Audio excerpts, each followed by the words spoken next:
What if I told you that the version of you you're living right now is not you at all? What if your dreams, your values, even your definition of good and bad were never really yours to begin with? Maybe they were given to you, imposed on you, inherited silently through religion, through school, through family, through the fear of being rejected. We are told that freedom is about choice, but what if the real prison is how we think? This question, the question of who you really are beneath all that noise, has haunted humanity for centuries, and no one wrestled with it more fiercely than Friedrich Nietzsche, a man feared, hated, misunderstood, and yet followed by revolutionaries, poets, dancers, and thinkers across generations. Nietzsche wasn't interested in helping you fit in. He wanted you to break free from the herd, from fake morality, from the masks you wear to survive. His philosophy is not gentle, it's not comfortable, but it will challenge you, and if you're ready, it might just help you become someone utterly rare, someone truly free. In this video, we'll explore 4 bold steps, inspired by Nietzsche's deepest ideas, that could help you break the chains of conformity and reclaim your individuality. But be warned, to find yourself, you must first lose the person you were taught to be. What if everything you've ever called truth was just someone else's opinion, repeated until you forgot to question it? Friedrich Nietzsche didn't believe we were born free. He believed we were born into invisible cages disguised as morality, tradition, and normal life. According to him, most of what we call universal values are nothing more than the personal preferences of those who've had the power to enforce them. We don't live by truth. We live by what the herd has accepted as truth. The herd, the system that rewards sameness, punishes difference, and thrives on your fear of rejection, has only one goal: survival. Not of you, but of itself. It promises you protection, but it takes your voice. It gives you identity, but it takes your soul. The herd doesn't change. It just evolves its mask. In the past, it silenced heretics. Today, it ridicules anyone who dares to question the script, whether it's school, your church, your friend group, or your job. The moment you act outside the norm, you become a threat. Why? Because your uniqueness reminds them of what they've buried within themselves.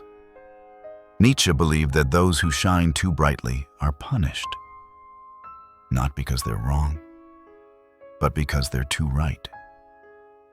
The herd consists of people who amputated their creativity long ago, and now they're terrified of what your potential might expose about their mediocrity. So they ridicule you, they correct you, they warn you. Be realistic. You're not special. That's not how things work. But here's the truth. They aren't guiding you. They're pulling you back. Not out of love, but out of fear. Maybe it was your parent who said you were dreaming too big. A teacher who told you not to ask too many questions. A partner who made you feel small every time you reached for more. They weren't protecting you. They were protecting the herd. Nietzsche's first lesson to break free is this: question the cage. Question every voice in your head that tells you to shrink, and then walk away. You don't need permission to be different. You need courage. Because breaking free from the herd doesn't make you wrong. It makes you real. Breaking free from the herd is only the first strike. But once you step outside the safety of the crowd, a strange silence greets you. No more approval, no more applause, just you and the mirror. This is where most people turn back. Because freedom isn't comfortable, it's lonely. But Nietzsche believed that this silence, this solitude, is exactly where your real journey begins. Keep watching, because in the next step, we'll explore why the path to becoming yourself is not only difficult, it's meant to be. And that difficulty might be the very thing that sets you free. What if the version of you that feels safe today is the very thing holding you prisoner? What if becoming who you truly are requires walking away from everything that made you who you've been? Most people never answer this question, because most people never ask it.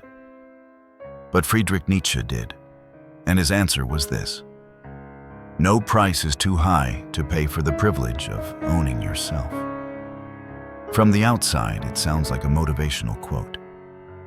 But Nietzsche didn't mean this as a feel-good phrase to hang on your wall.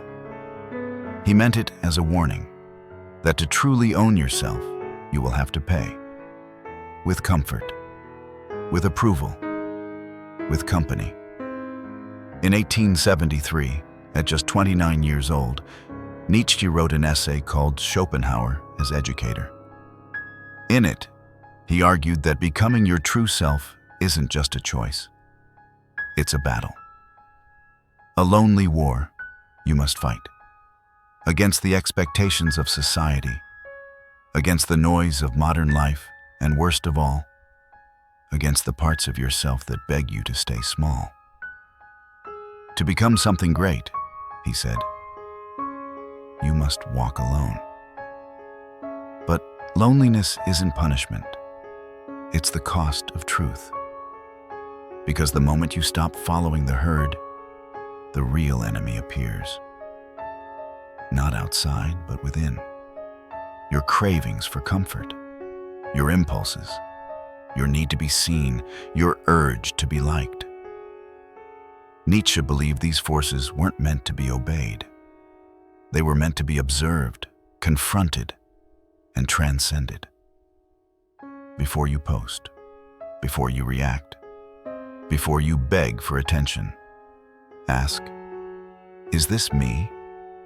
Or is this just my fear of being invisible? The modern world is full of thought leaders and influencers selling confidence, charisma, productivity. But Nietzsche goes deeper. He doesn't teach you how to impress others. He asks, why do you even want to impress them? Strip it all away, and you'll often find the truth. You're trying to be loved by people who don't even know themselves. And that's where the real journey begins. Not toward achievement, but toward understanding. Your fears, your contradictions, your shadows. Nietzsche believed your demons aren't to be cast out. They are gateways to the truth. Behind them lies meaning. Behind them lies you. You must do things. You must fail. You must experience beauty, temptation, loneliness, pain, consciously. Not to impress anyone, but to deepen. Because until you live your life with full awareness, you haven't really lived at all. And until you walk the path no one has walked before, you will never find the genius that belongs only to you. The easy road offers comfort. The hard road offers freedom. One leads to applause. The other leads to individuality. But once you've faced your shadows, once you've walked into the silence of yourself, a new question emerges. What now? In the next step, we'll explore what Nietzsche believed to be the true source of power in your life. A source that makes pain bearable and your suffering meaningful. Keep watching, because step 3 might just change how you see everything you've been running from. What happens when the gods disappear? What happens when no one tells you what your life is supposed to mean? In the past, we were handed purpose. Your meaning was delivered at birth, by religion, by tradition, by tribe. But Nietzsche saw what was coming. a future without that certainty. A future like ours, where people no longer believe in anything, and yet still feel the ache for meaning. Nietzsche called this the threat of nihilism, a slow spiritual decay, a quiet horror where nothing matters, no one cares, and you stop asking why. But Nietzsche didn't leave us in the dark. Instead, he offered a powerful lifeline. He who has a why can bear almost any how. Nietzsche taught that you must create your own meaning, not borrow one. And he gave us 3 radical ways to do that. 1. Meaning through creation. The first path Nietzsche offers is through the humanities, philosophy, music, literature, not as decoration, not as distraction, but as weapons, tools to help you process pain. Read tragedy, not to escape life, but to understand your suffering. Read history, not for facts, but for wisdom. The artist, the philosopher, the musician. These are not entertainers. They are architects of meaning, and through them, you can become one too. Meaning through power, the Übermensch. The second path is more dangerous. It's not for everyone. Nietzsche called it becoming the Übermensch, the superhuman, the self-creator. This person doesn't find meaning. He builds it. He does not ask, "What is expected of me?" He asks, "What is worthy of me?" He takes full responsibility for his values, no matter how radical, how painful, or how misunderstood. Julius Caesar, Napoleon, the Buddha, Goethe. These were men who made their own paths and walked them alone. And while most of us won't become legends, we can still become original. You do that by asking, what do I truly love, and what do I only pretend to love because someone else told me to? 3. Meaning through fate, Amor, Fati. And finally, Nietzsche offers us a path not of domination, but of acceptance. He called it Amor Fati, the love of fate. It means this: everything that has ever happened to you, good or bad, was necessary. Your failures, your trauma, your shame, they weren't mistakes. They were ingredients. They built you. And when you can say yes to all of it, you stop resenting life. You become it. And that is the ultimate form of power. So here's the truth Nietzsche leaves us with. You don't need religion. You don't need applause. You don't even need happiness. You need a why. Find it. And you can carry any weight. But here's the twist. What if the weight you carry is not even yours? In the next and final step, we'll explore Nietzsche's most haunting idea yet. A psychological test so powerful, it can tell you whether you're truly free or still living someone else's life. Don't miss it. Imagine this. One night, in your loneliest moment, a demon appears, and it whispers, "This life you live now, exactly as it is. Every heartbreak, every mistake, every hidden shame. You will live it again and again, an infinite number of times." Would you fall to your knees and curse that demon? Or would you smile and say, "Yes, let it begin again"? This is Nietzsche's final test. The test of the greatest weight. 1. The thought experiment that crushes pretenders. This is no bedtime story. This is a bomb dropped on your entire way of life.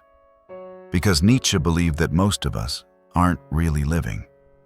We're repeating a script, a moral blueprint handed down to us by society, religion, family. We pretend we're good people, but in truth, we're just afraid to be disliked. And that fear keeps us trapped in bad jobs, toxic relationships, fake friendships, living the same pain over and over again. How many times have you said yes to something you hated, just to avoid judgment? How often have you played the peacemaker when your soul was screaming for war? 2. Break the cycle or be crushed by it. Nietzsche's challenge is brutal. If you would dread repeating your life eternally, then you are not living your life. You are living the herd's life. And that means you've never found your values. Because if you had, you'd be able to say, let it come again. I chose this. I lived this. I own this. 3. The escape from your invisible cage. Most of us live in a cage, a psychological prison built from traditions, family guilt, religion, culture.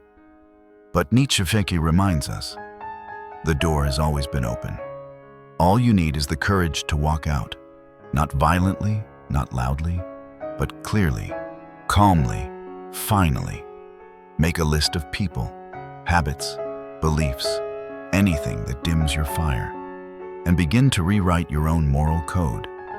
Because the only values worth dying for are the ones you were brave enough to invent yourself. 4. The final breakthrough. You are not here to be good. You are here to be true. You are not here to blend in. You are here to burn. That demon Nietzsche imagined? It's not your enemy. It's your mirror. And if what it shows you makes you want to scream, then you know exactly where your transformation must begin. If this video stirred something in you, a question, a discomfort, a spark, then don't let it fade. Like this video to help more people find it. Comment below. What belief or habit are you ready to question today? And if you're ready to keep diving deeper into the wisdom that breaks you free, subscribe to the channel. Because here, we don't chase comfort. We chase truth. Thank you for watching. Until next time, stay awake, stay bold, and stay free.